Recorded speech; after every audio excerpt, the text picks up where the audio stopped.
think statistically we have the highest paid for PhDs as compared to any other places in Europe. How are you coping with winter in Norway? Right, so we have sun from January to December. Like, we don't have winter, so I'm actually okay with winter. So there's no such thing as a bad weather, it's just bad clothing. This is Yeah. a very common Norwegian expression. Yeah. In this episode, we welcome Tia, an Indonesian PhD student. She will give us a lot of useful tips about how to get into this program, what anyone dreaming of a PhD abroad should know before going into this adventure. If you're considering Norway or any big international move, this conversation is for you. Thank you so much, Tia, for accepting my invitation. Can you tell us more about yourself? Hello, everyone. So I'm very happy to be invited here. So my name is Tia. I am from Indonesia. It's quite far away from Norway, actually, really far. It takes at least 19 hours to go from Oslo to Jakarta. So I can say that's pretty far. And right now I'm a PhD student. It's been almost 1.5 years, so I'm almost halfway in NTNU in Gjøvik in the color lab. So my research is mainly on deep learning and with a very focus on video enhancement and image or inverse imaging, actually. Yes. So yeah, it's very nice to see you virtually, actually. Thank you. Yeah, thank you. Very Yeah. nice to have you as well. So what made you decide to do the PhD in the first place in Norway? So this is actually an opportunity that came to me actually. So I should start probably the story when I start my master. So I got the Erasmus master. It's a joint master program. So in the first semester, I went to this very same campus, NTNU, in Gjøvik, and that's basically the first country or the first place outside of my home country that I lived the most. What is it, like the longest durations, like 6 months outside of your home country. So first thing I could say that Norway has a special place in my heart because basically it's first home abroad, away from home. And then because it's an Erasmus program, so we basically have to move in every semester. First semester went to Norway, second semester went to Spain, and third semester I also went back to this university, to Norway. It seems like, okay, I like the people here, I like the research community. And then for my thesis, I was doing it in a company in Germany. So I have at least 3 countries to be compared of, like, maybe you are looking into somewhere for your futures, right? Of course, after master. And then, so the question is, Norway comes to my mind because of that's very first thing. It's basically first place I spent here. And for me, PhD main reason is because I like the research community here. They are very international. It's very easy to talk English with people. Talking English with the colleagues, and also people are very nice. And for me, it's very important, especially for PhD, to work in some places that you're very familiar with before. So I'm very fortunate enough to continue for higher education in a place that I've ever been here before. So that's a very big consideration for me for taking, okay, I will go to Norway and then live for 3 years more after my 2 years master's in Europe, right? So that's probably a short story why Norway. Yeah, that's interesting to hear. Yeah. How did you find this opportunity of the Erasmus? Is it something that your university announced or how? Yeah, so I actually have a friend. It was in my bachelor. So she also was a Erasmus alumni. So that time when I was graduating, it was 2020. It was COVID time. And then basically a lot of companies like having layoff. There's not a lot of work opportunities, but I am fortunate enough I secured a job before the pandemic outbreak happens. So it was a remote working. So I was working, and then I know that since bachelor, I wanted to study abroad. So I went to Japan for 1 semester, and then I see that, studying outside is like very nice. So you see a world in very different point of view. Like you probably think, okay, this is very nice, but when you go out, you actually see a lot more. And then I have a friend is Erasmus awardee as well, and then I asked her what to do first, right? So she said, okay, Erasmus actually a very broad program.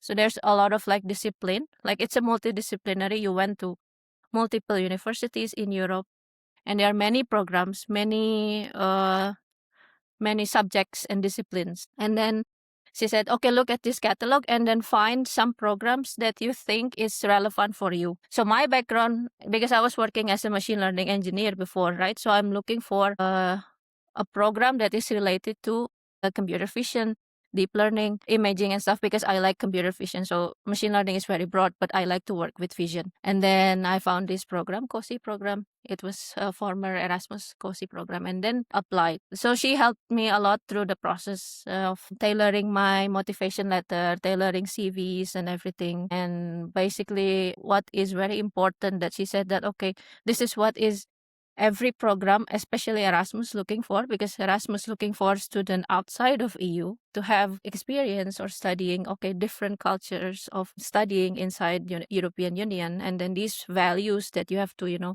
somehow highlights in your applications and stuff.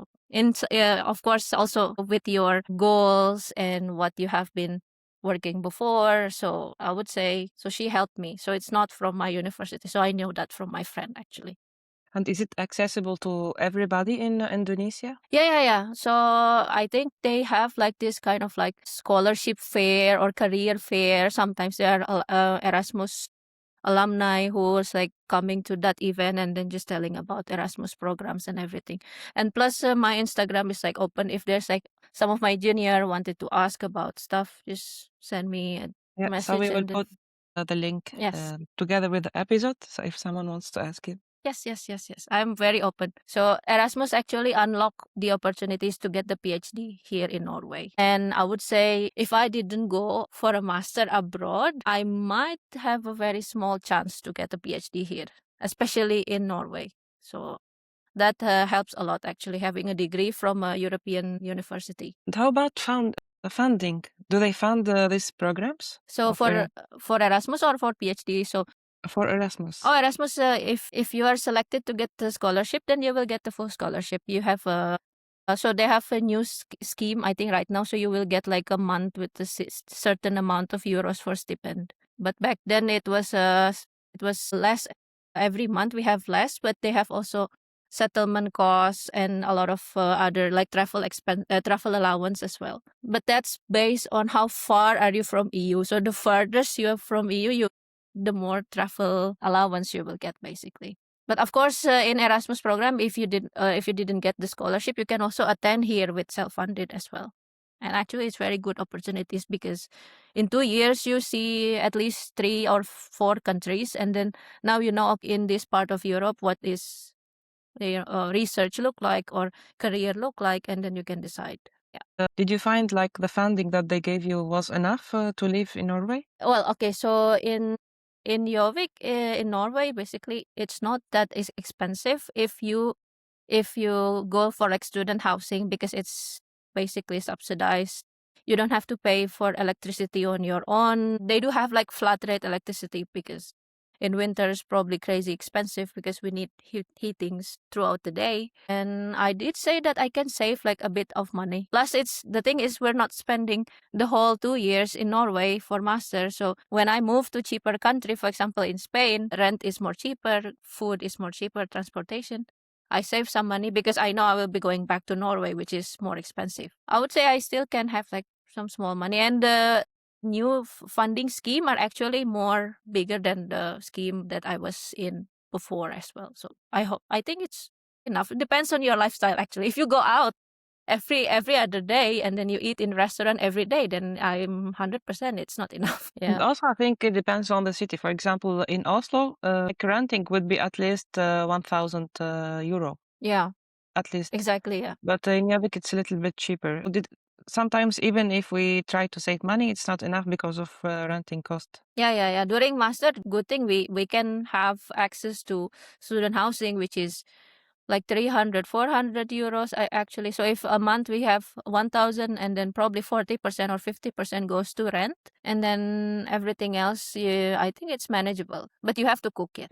You Yeah, have to to cook. eat. Eating outside is, I would say, not fun from a from a place where food is very interesting. I myself coming from, so eating out is actually expensive and not as not as good. So Just what cook. are the tips that you could give to for people who have to survive with this scholarship in Norway? I would say be I think it's important to be proactive and then get to know what is happening in the university, because there are many activities like for students or for the researcher as well, that is like there will be like some barbecue nights and a lot of things. When you get active, you get more people, more network. Actually life is not as hard, so you can have like caveats of working or living in Yovik and having like a shortcuts to do some things more efficient or more cheaper, where to get some stuff. So you have to have open and then be proactive, especially when it comes to have a social life and stuff. So that helps as well. I personally have a very good Indonesian community here. We help each other throughout everything, and then we also have some gatherings sometimes. And yeah, that basically how to say make life is less miserable if you're living alone, if you think about it, right? Because we are moving very far away from our home, and then community is actually very important to support yourself mentally and sometimes physically as well. That's interesting. So if someone is listening and from Indonesia, he should not or she should not worry about. Yeah, yeah, don't worry. I think you will find Indonesian people almost in every country, at least. Yeah. And we are, I mean, I know that for some people think that, okay, we are Indonesian. Sometimes we are like hesitant, to talk or to discuss. And it's like, you're Indonesian. Yeah, in Indonesia, we're like that. But once you are abroad, away from home, we actually like brothers. So we are, don't worry. Oh, that's very Yeah. good. Yeah. And since you tried like other countries, you Hmm. tried Japan and you tried Spain, right, before moving to Norway, and you tried Norway as well. So what made you decide Norway specifically? Yeah, for me, the main reason is, as I said, I like, for example, PhD. I think, at least for me, PhD is like a marathon, right? So you have to run for a very long time. So sometimes you need motivation not only from yourself, but also from people around you. And I found that is better for me, at least personally, that I've seen the people specifically, like for example, I've been working with my supervisors before during my master, so I know how he expects this to be, right, and people around here. So that is my first consideration, is because of that, because I've met the people, I've met the research community here, so I like the environment. And anything else, probably maybe for other people, some considerations is like social securities and everything.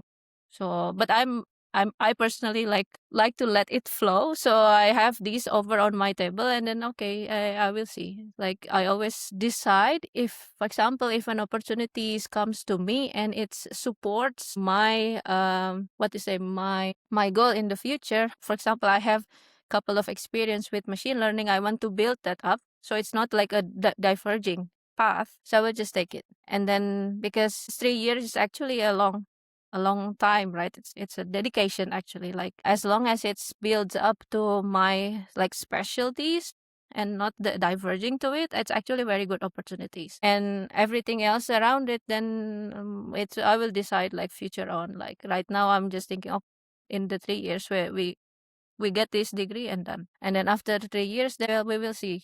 I think once we are working on something that is, building up your like specialties, then Career. future opportunities, yeah, yeah, career. And then if now after 3 years, you'll be more like very sharp, right?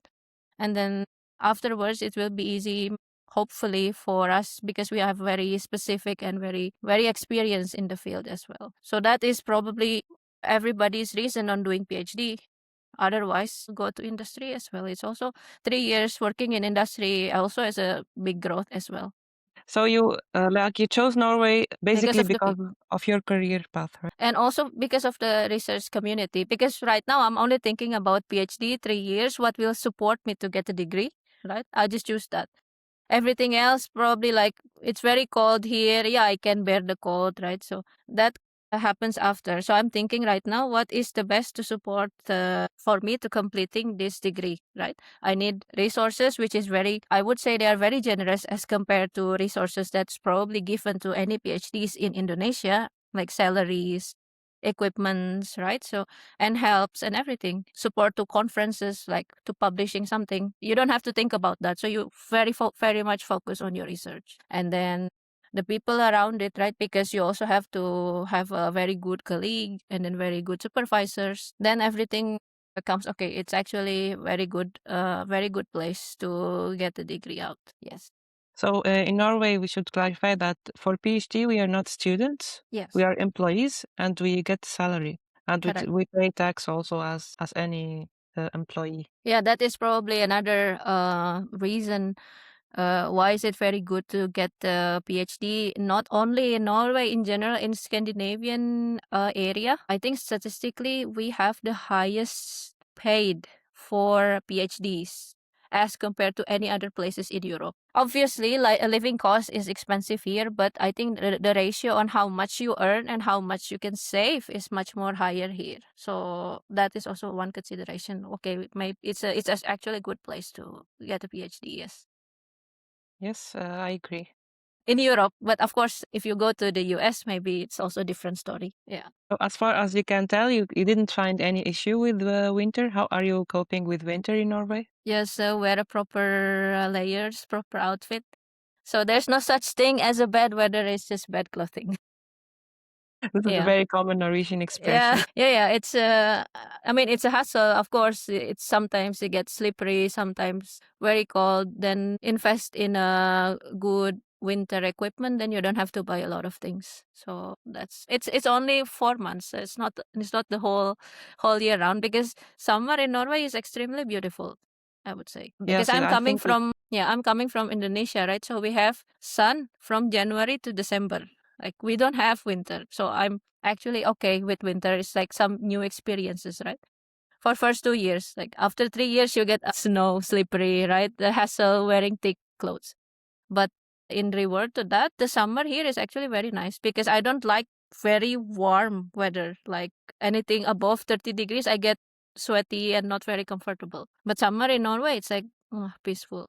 yeah, I think it's 25 perfect. degrees, and then you have a lot of activities here. That is one thing I actually see that Norway is very attractive, is the nature is open. Like you can camp there's like this rights for us to camp almost everywhere except in the private area or some housing rights, of course. And it's very beautiful and it's very cheap. And then there's a lot of like sports equipment rent you can get for free. So not very hard to find a leisure time if you are into the nature, of course. For some people who are like prefer more bustly, more crowded nightlife and stuff like that, I would say you cannot find better here as compared to probably Spain that I've been there, right? But if you are if your leisure is like going out to nature, finding somewhere like to calm yourself and just walk out, you feel happy. It's Norway. It's very good. It's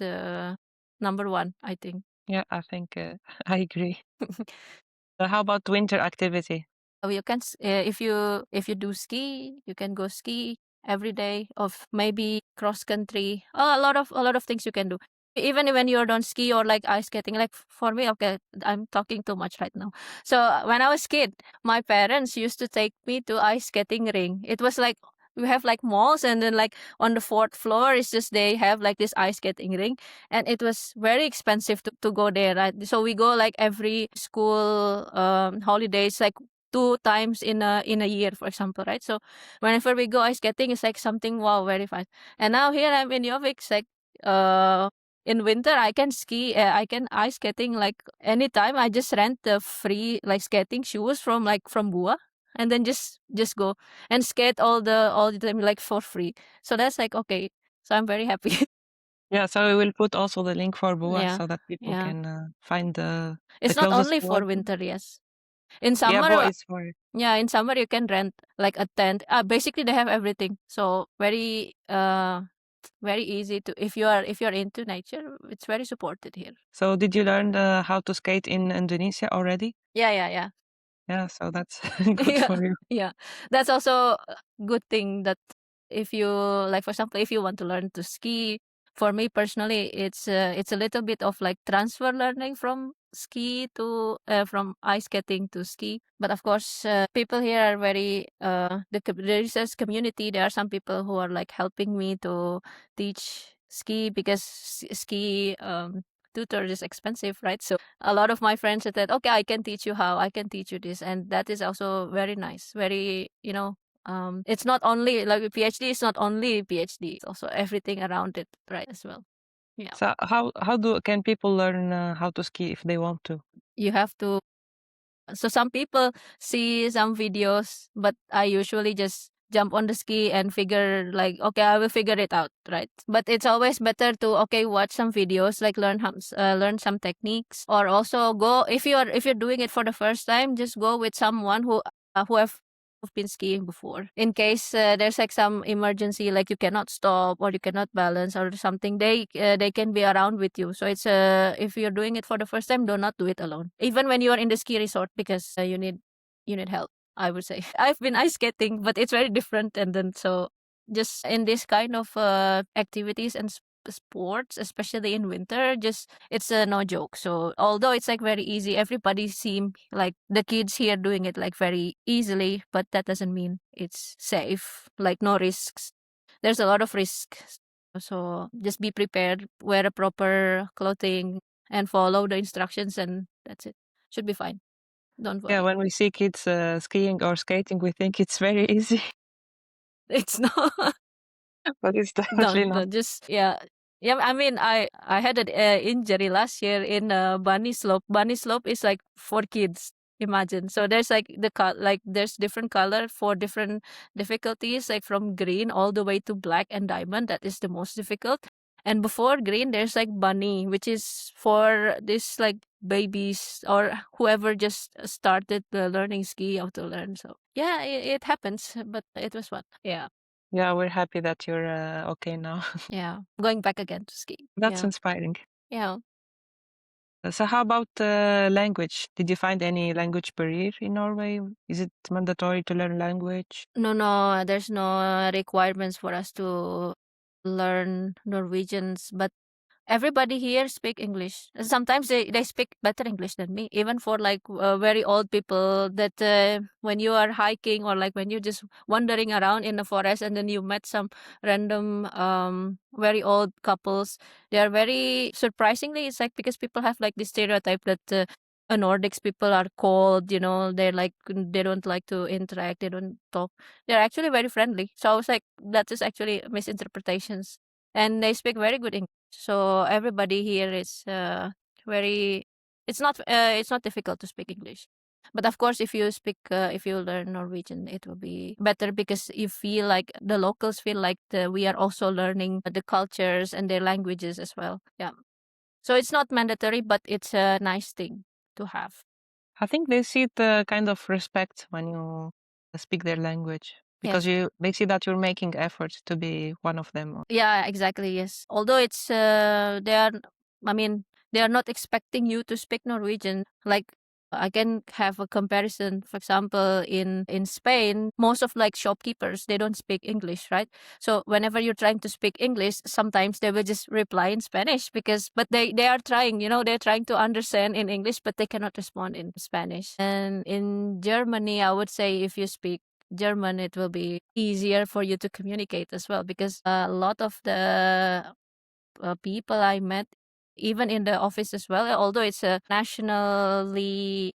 international office, but sometimes I hear like they just speaking in German more often. So I think it's over there, it's much more necessary to I have. think so. Also, I had a similar experience in Spain, and they don't speak English at all, but they speak Spanish Yeah, as yeah, if yeah. you are getting what they say. Yeah, yeah, yeah. It's much more needed Yes, to, yeah, I for agree. over there, but here it's completely up to you, but I would recommend to study at least the basics. Yeah. So, did you make international friends or Norwegian friends? Yeah, yeah, yeah. I have a lot of international friends here. Here is very international. So I think I can count how many Norwegian friends. Not a lot, yes. In my lab is mostly people are coming from all over the world, but there are some Norwegians as well. Yes. Yeah, yeah, yeah. So what did you do between Erasmus and PhD? Did you go back to Indonesia between these, or I am actually very lucky that I got the offer before I finished the master actually. Yeah. So I just immediately said that okay, let's just start right after my graduation because I'm in Norway and then at the time. So here's the thing. When we are in master, we have a student permit, right? So to be employed as a PhD, you need a work permit, right? And the bureaucracy can take some amount of time. So I myself said, okay, let's just apply, start the contract, and then apply for like early working permit. So I'm here in Norway already, and if there's anything that okay, I regarding to the work application, then I'm already in Norway, right? So I would say it probably have a different condition if I, for example, finish my masters and then my student permits expires. I'm in Indonesia and I'm waiting there. Probably wait until my work permit issued, which sometimes can take time. So we cannot rely that it will be fast. It will be long. So and then I have to wait until my work permit is issued and then come back to Norway. So I would just say let's just start. Right. So if there's a way to do early working permit and I'm already here in Norway, so that will be faster. So that's I just decide okay August graduate in after graduation of masters and then September start working. so you didn't So have to go back to Indonesia at all? no, no, no. I said I will go to Indonesia once I get the what is it like vacation time. So I said it's fine. Like I went back like in the middle of my master, so it's fine as well. Yeah. Do you I say told you Norwegian? it's very far. The thing is I don't like to travel very long. So yeah, that's another considerations. I go back and forth and waiting for the visa, work visa. Yeah. You So were you saying? didn't encounter problems at all. So you did like you collapsed your like visa, student visa with your working visa. Yeah, yeah. In my case, like I'm lucky that I get it like almost immediately, like not very long after I applied. Like, and then, but of course I also heard that there are some people who are waiting for work permit that can take is months and year. But for me, probably it's not long because here's the thing: when you apply for work visa, the local police can handle the application for you if there's like no doubts and everything, right? So they will just issue it right after. Like it's not long. But therefore, some people who are application is being forwarded to UDI to the immigration's office, and that can take time.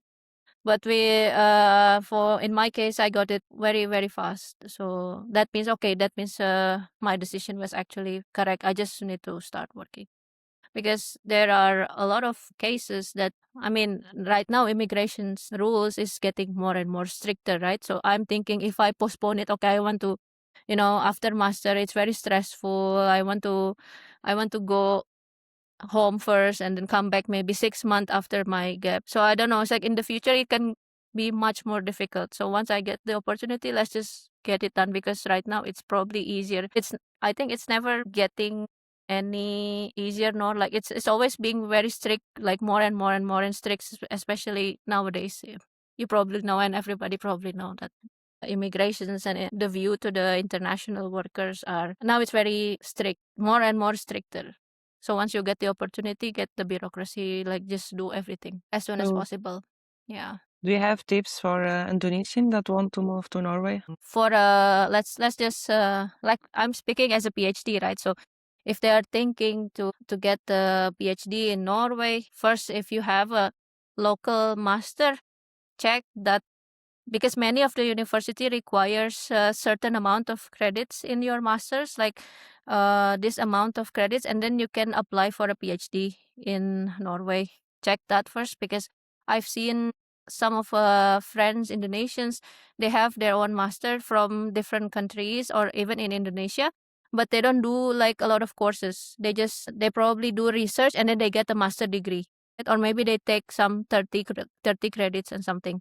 So first check that, and then if you don't have currently, and then get some courses, and then make yourself eligible to apply. And second is if you don't have a master, probably do consider apply for master in Europe, and then you will see more opportunities because network is very important. So for me, I got this job probably 80%, 90% is because of the network. I've been working with all these my supervisors right now. So they do have keep around the people and notice people. Okay, this student is looking for PhD, right? And also observe when you are a student here as well. And then of course for a PhD, maintain your grades, especially in master, because many I think many university do have like requirements for master thesis or overall grades to be either B or something, right? So because that is it's like a key to apply basically. If you don't have that, then it's very difficult to get. And LinkedIn, open LinkedIn, so there's a lot of universities in Norway. Just look up, check, because they always post the job in jobnorge.no, also in LinkedIn as well. Yeah. And then reach the professors because they sometimes post something, and then if you know a little bit about their research, and probably so moving to Norway is essentially effort meets opportunities, right? So if you have effort but there's no opportunities, very difficult to come here as well. And if there's opportunity but you have not giving any effort, then you cannot be in Norway as well. So good luck. Yeah. Yes, Yeah, that's yeah. very inspiring and useful for listeners. Yeah. So how about language requirement? Did you have any language requirement to apply for the PhD position? I don't think so, but if because probably I got this because I've been working before, and then no, I've been working as a research assistant and teaching assistant here, so they know. But of course, in general, English is mandatory, like IELTS or TOEFL. Get the official test out, especially when you've never been like outside of Indonesia before, and you have to prove that you can communicate in English, right? So in my case, because I graduated here from a European university, so that is probably not very much like explicit requirement, I would say. But if you're coming from everywhere, like your master is not from Europe, probably they will ask. Yeah. Yes, I think they will ask, like in the standard case, they require, I think, 80 score for TOEFL if you are going to take TOEFL. Yeah. So if someone is considering coming, like he or she should start planning to that and should start planning to get the TOEFL and the Yeah. score that they require. So Yeah, a lot of exactly. things to consider. So it's like a few months planning if someone Yeah. wants to. First, yeah, it's especially I'm for a lot of like for probably Indonesian listener, the starting process of applying everywhere outside is actually the language. So get the language certificate, and then after I got my it was TOEFL, then I start applying and start because I have now the all the requirements, right? So you have So you CV. had TOEFL before starting the Erasmus. Yeah, yeah, yeah. Because in Erasmus, you have to prove that you are proficient in English as well. So that takes a lot of time. Probably for me, at least, it's intensive because I was not that good. I mean, I still learning. Yes, technically, get the English certification, whatever it is, and then afterwards you can find okay here apply where to go. Yeah. And you were good at English already, or you just had to work on it? I have to work on it. I still have to work on it as well. Yeah, yeah. But to reach that level of like acceptable, like probably standard, it was 80. But if you are aiming for like very good university, they'll probably ask for a bit more than 80. So get like 90-ish. And it's like a very competitive university. They can ask for 100, but of course they have their own other tests as well. So English is not only like the deal breaker for them. Like if you have like very good portfolio, for example, if you are like looking for positions in computer science and stuff, if you have a very good portfolio and everything, maybe a little bit of like languages should be okay as well. I think they will not only consider like the application is like, if let's say application is like 100%, like 20% is compose your bachelor transcript, 20% is your motivation, like the rest is probably your CV, your experience, and also the language is probably some part of it. So In it's all like general, a yeah. it's like a whole package. In general, I recommend that people apply even if they are not sure that they are a perfect fit for the position, Exactly. Exactly. because usually they have ask for high requirements, and then they can say, okay, we require 90 for TOEFL, but 80 is okay. So you Yes, never yes. know. Exactly. That is actually very good advice that you should apply and you should. Because you will lose nothing. Yeah, so during my master, there's also some programs like we have this like integrated PhD, like combining masters, and then you will get the PhD like right after, right?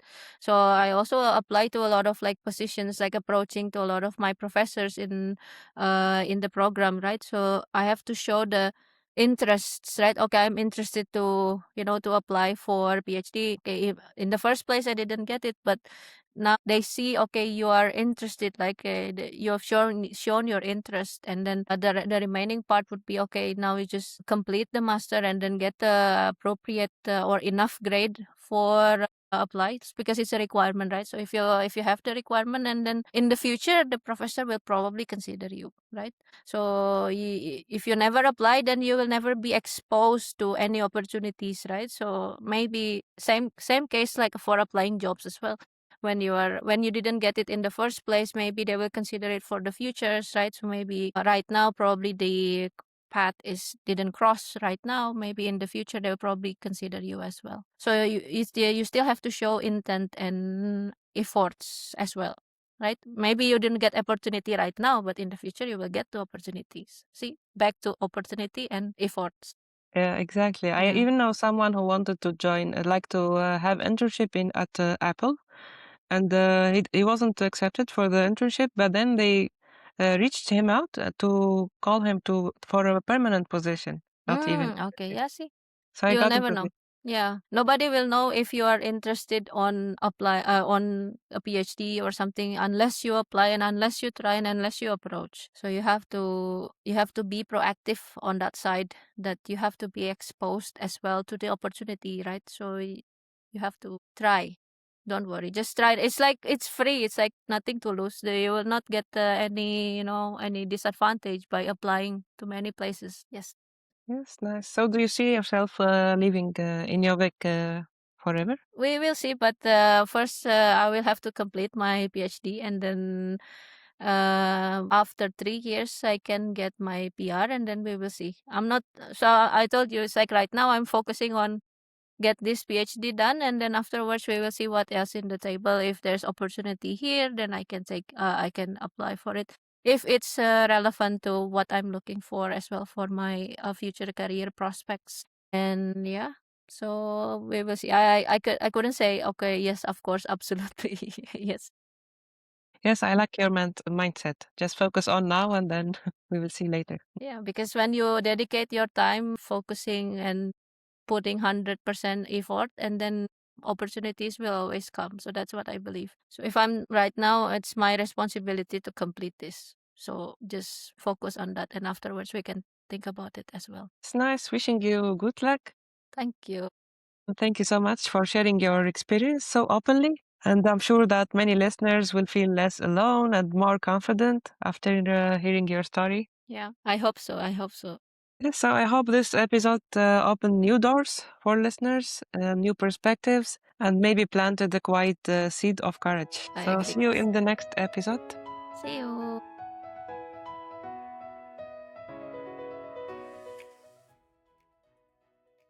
Because they treat them as adults and they... Sorry. One of my colleague had a baby, and when she brought... Please, sorry. Now it's me.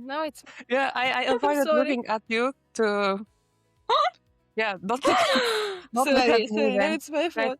to... I should go back seriously now. Breathe. Think kids have human rights. God, this word. Sorry, I'm wasting your No, you're not. time. Going back to the how they treat kids, I also was surprised with that. Maybe I should not talk about. We can change topic if you want. Breathe. Drink some water. Okay. Yeah, so I also was surprised. Do you want to take a break? Yeah, maybe we can take